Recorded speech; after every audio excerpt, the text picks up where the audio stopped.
Now our session 2 begins, which is mutual fund industry, wherein we would be discussing about Indian mutual fund industry, how conducive is current environment of the industry for investment opportunities and challenges. For the session 2, we have on the panel with us Mr. Ajit Menon, Executive Vice President, Head of Sales and Co-Head Marketing, DSP BlackRock Investment Managers Private Limited.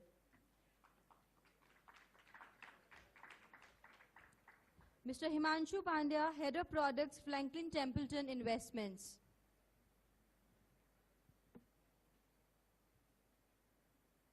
Mr. Himanshu Vyapak, Deputy CEO, Reliance Asset Management Company. Mr. K.S. Rao, Head Investor Education and Distribution Development, Bisla Sun Life AMC. Mr. Vikas Sachdev, CEO, Edelweiss AMC. I would also like to announce Mr. Vikas Sachdev will be the moderator for this panel.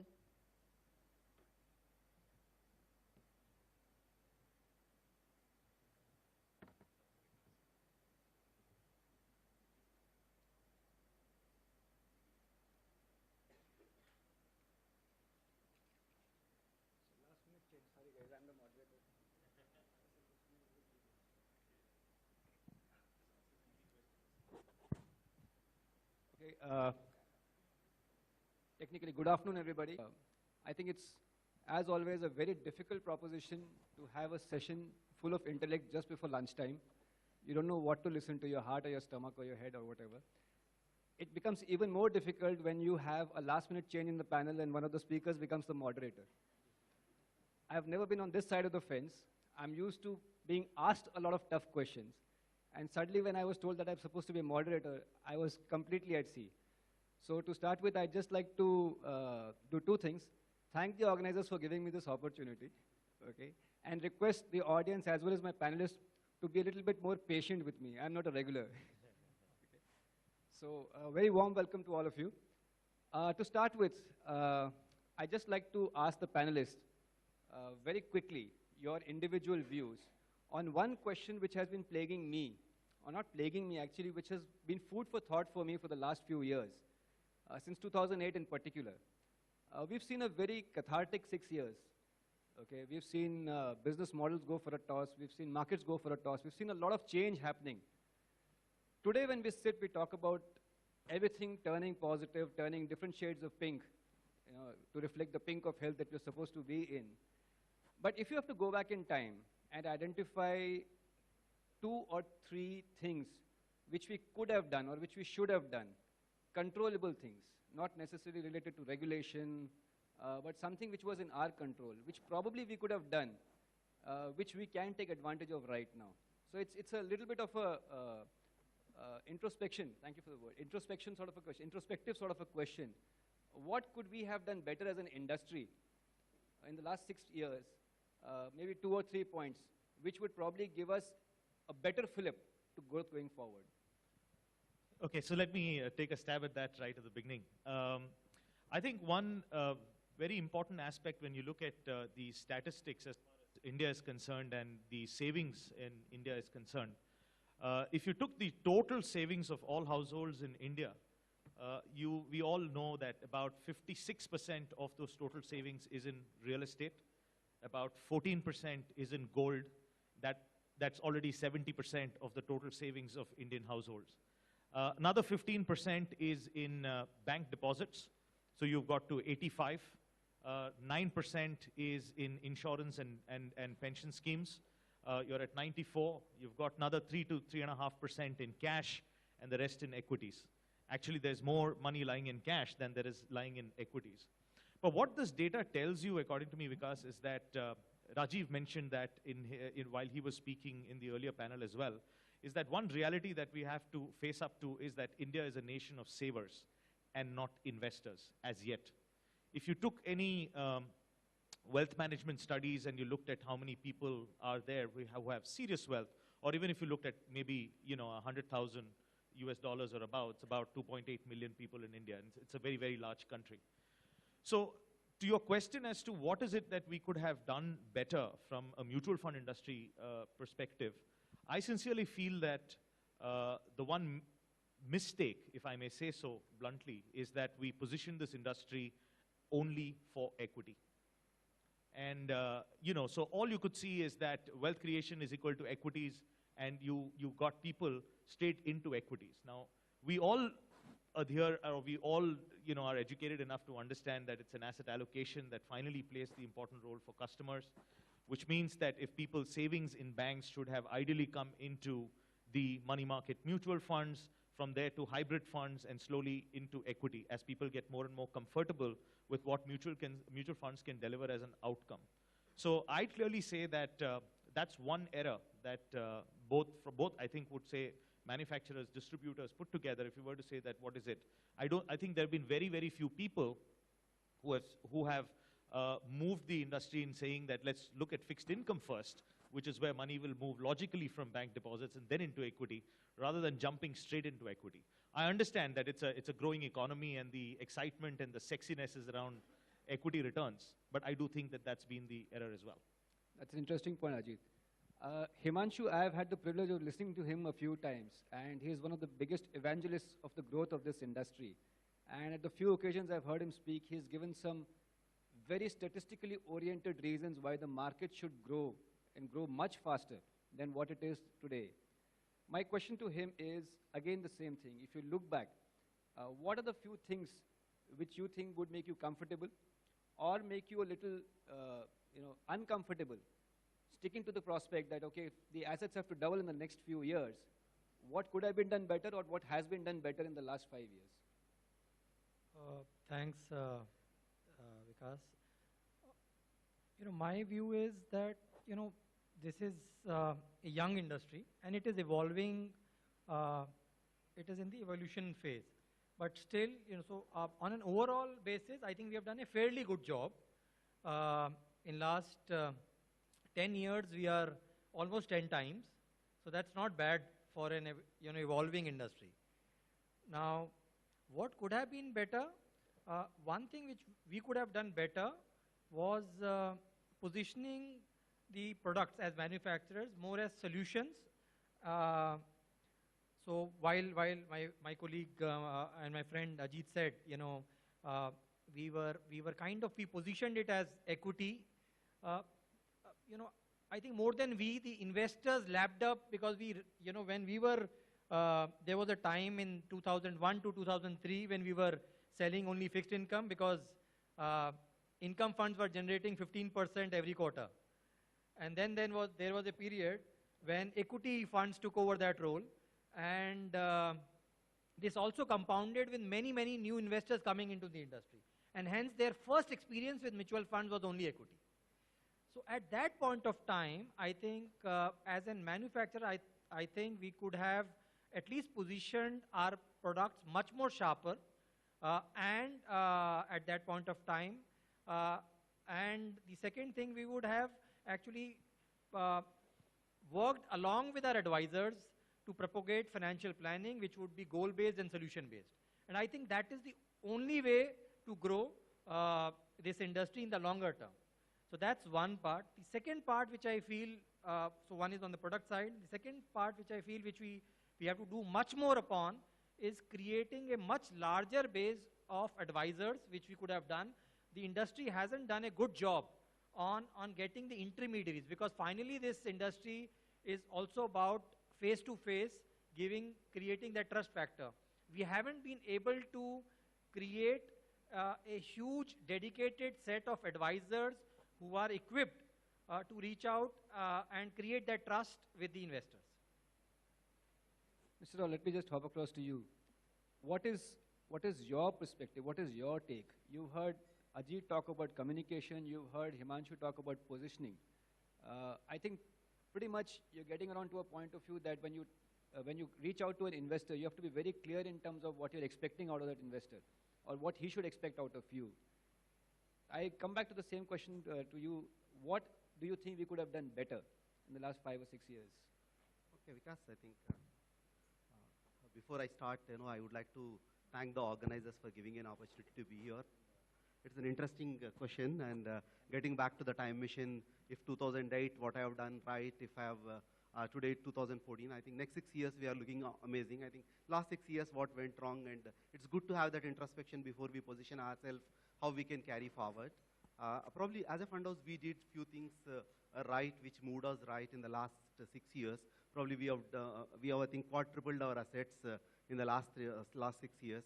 I feel we have done part of it right, and getting the, taking from the Himanshu's thing, I mean, how you can educate and how you can get the client right.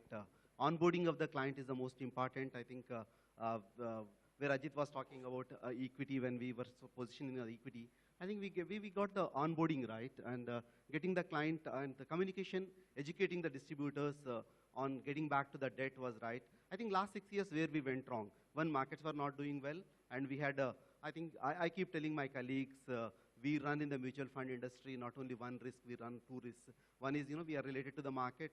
I think we advertise mutual fund investments are subject to market risk, but mutual funds careers are subject to market risk plus regulator risk. That's what I keep telling.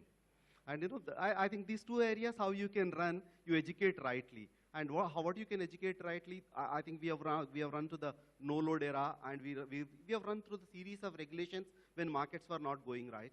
And to get the distribution education right and empowering the distributions, I think what Himanshu said is right, putting the goal-based investment into the piece. I personally feel mutual funds is not just equity assets. Mutual funds are the assets for you, for all the asset class, and asset allocation makes all the wiser. I think communication, right communication and simplified communication would have been made us better. I think nevertheless, I think we all have learned very rightly, and positioning is come rightly. I think we are at a right place at this point. Okay. I'd just like to come back to you. When we talk about communication, more often than not, the mutual fund industry communicates via products rather than via strategies, if you will. What do you think we could have done better in terms of products over the last 6 years? Do you think that the product range we've created or we've sustained over the last 6 years is good enough to take us maybe 10 years down the line? Or do you think we should have done something better? We should have seeded some products to take advantage of that going forward. So it's a fairly open-ended question. Please feel free to. Yeah, I realize that. No, there are 2 or 3 important aspects, especially when we are speaking of products. One thing that was mentioned, which was products being presented as a solution rather than another problem for investor to understand. That is an aspect where we should have done much, much better.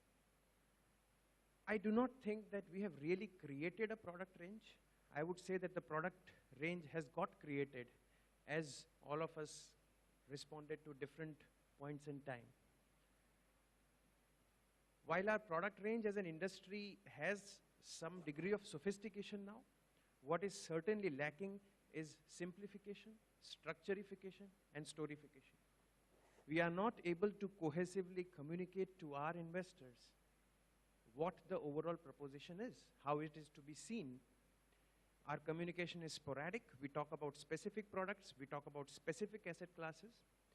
And therefore, the crux of the problem, in my humble view, is that we have been not able to influence the investment habit of investors. We've only been able to grab their attention at different points in time. The reason why we have 56% of marginal savings going into fixed deposit is not because investors are making a choice of term deposits. It is because it's a habit. They've gotten into a habit, and we've refused to respond to that by trying to change and evolve habit along with that. I think that's where we could have done a much better job. One of the things I keep getting from our advisor friends is that, and just to build on the point all of you have more or less talked about, whether it's onboarding, products, or communication, is that when they go to an investor or they go to a person looking at investing, the same investor would put in ₹1 lakh as premium per annum in an insurance policy, but he will typically start with 500 to 1,000 rupees SIP in a mutual fund sort of a segment. And for the advisor, more often than not, I get the feedback that it is skewed unfairly towards mutual funds. Just like to pick your brains on how we could help the advisor fraternity take care of this problem. Or is there something which we should be doing to take care of this problem? difficult one, because if you had asked me personally, I would have said, let's not say this mutual funds are subject to market risk. Please read off a document before investing. Vis-a-vis, insurance is the subject matter of solicitation. Good point. So, you know, I'd say that you're upfronting the risk so much that any, you know, genuine middle-class individual who looks at it and sees the word risk wants to stay away from it. There is a closed-ended nature to certain products, most products in insurance, whereas ours is a more transparent, open-ended nature, literally daily liquidity in that sense. So I think that, you know, what you have posed as a question, according to me, Vikas, is also an opportunity in the way I see it. Because ultimately, I think the world is definitely getting smarter. I don't think that we can call everybody who is investing or moving from saving to investing as naive. They do make choices. And with the growth of social media, with the growth of technology, with the growth of just plain general media, I think there is enough information out there that people can consume. It's a different matter that you know, a lot of that information could end up confusing people, but I think that's the opportunity that will drive people to come to look for advisors or partners who can help them in their journey for saving and wealth creation. So to me, we could, for instance, say that one of the challenges we face is that we have multiple regulators in our industry, one for insurance, one for pension, one for bank, one for regulating the capital markets along with mutual funds. But whatever complaints we may have, I think the regulator for the capital markets, that SEBI, with all the steps that it has taken, including introduction of the investment advisor guidelines, is actually 5 steps ahead of most other regulators, the way I see it, in creating the right environment which protects the investor and forces both manufacturers and the distribution partners to really do the right thing when it comes to investors. So if you're talking of a tough environment, I'd say that we, as both manufacturers and advisor partners and distributors, have already seen everything that has to come. And we are probably more prepared than any other industry to actually right sell to the investor ahead. So I see it as an opportunity. Mr. Rao, what would you like to comment on that? Probably, you know, it's I take it from where Ajit has left. It's like how you ask the question, how you frame to the question to the client makes all the difference for you. I mean, if somebody has paid for insurance premium 1 lakh rupees, how it is positioned, I don't know whether it is a mis-selling or right selling. But if you are positioning only equity, you are an advisor only for equity, you end up got 5,000. But if you have positioned yourself as a solution provider to the client, there is a huge money. And typically Indian, Indian psychology, we are all the risk-averse investors. And he wants not the equity investment at onboarding. He needs his entire money is into the liquid. I was just looking at the, before coming in, I was looking at the data. Not only the 80 lakh crores of fixed deposits in the country, but equal amount of the money people will keep on the money in the savings bank account.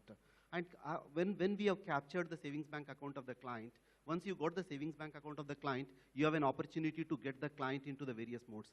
Have you got the savings bank account to the savings accounts?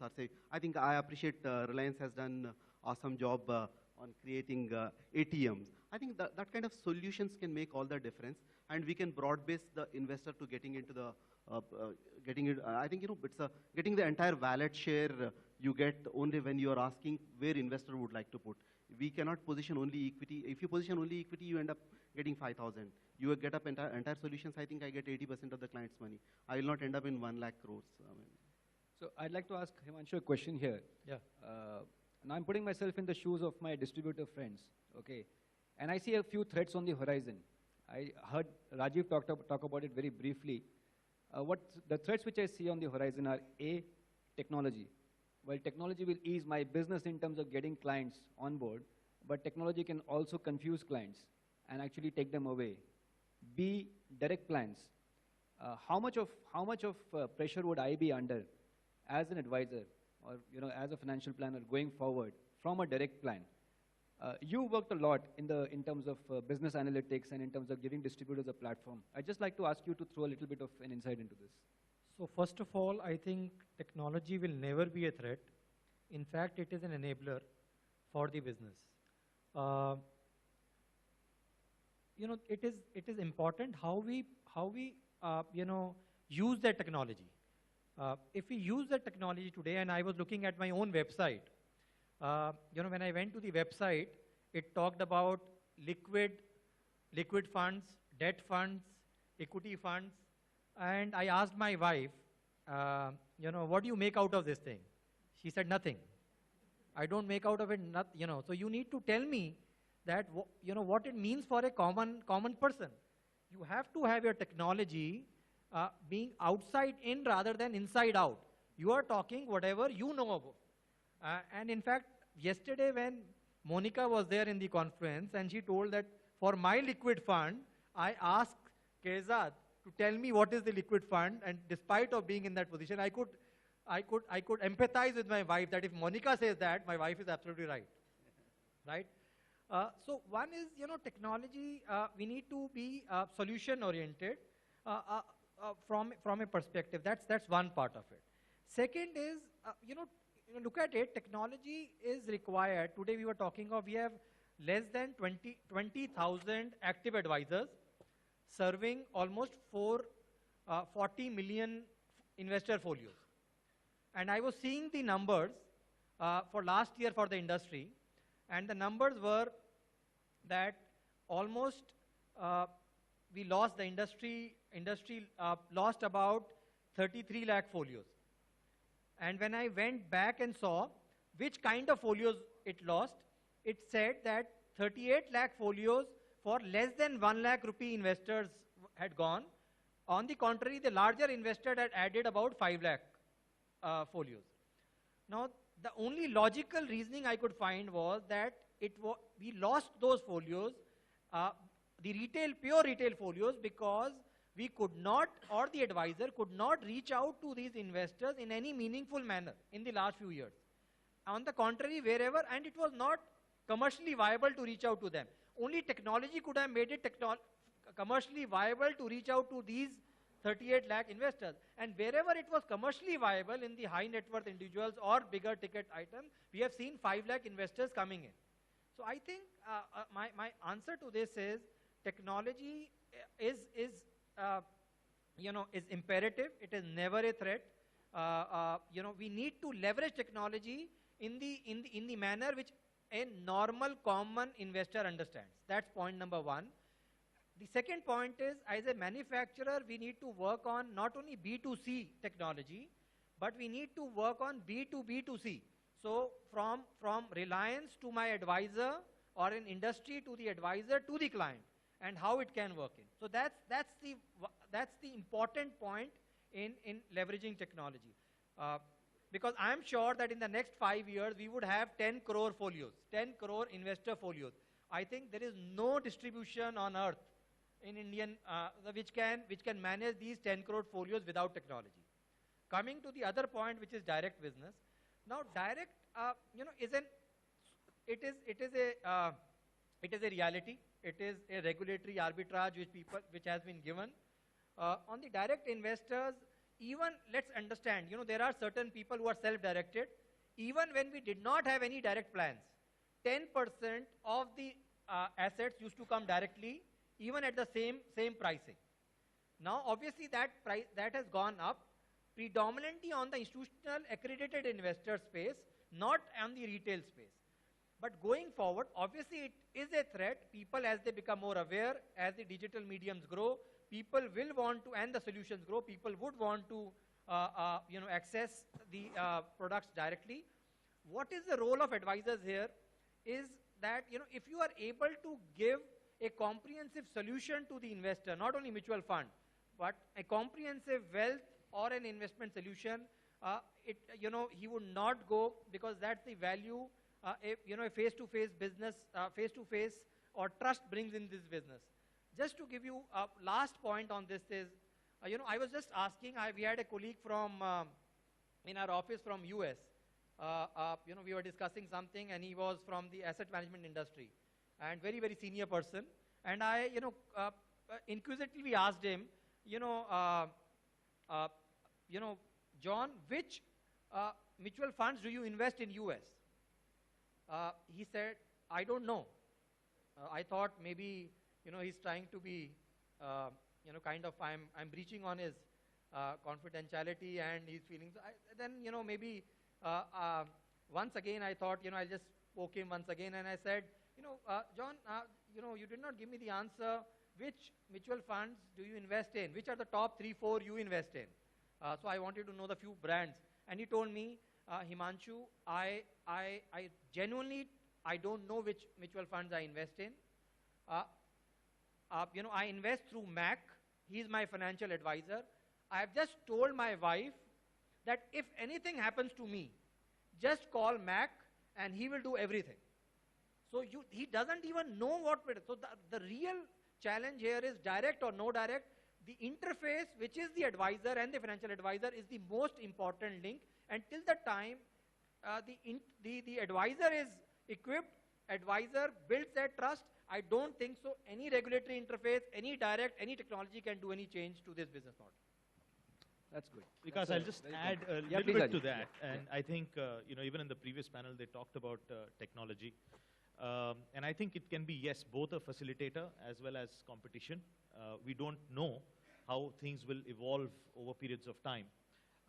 And I actually agree with Mr. Ghosh when he said right at the start that when you talk about financial advisory and this relationship, it's a contact sport. You need a person at the other end. You're not just going to use technology end to end.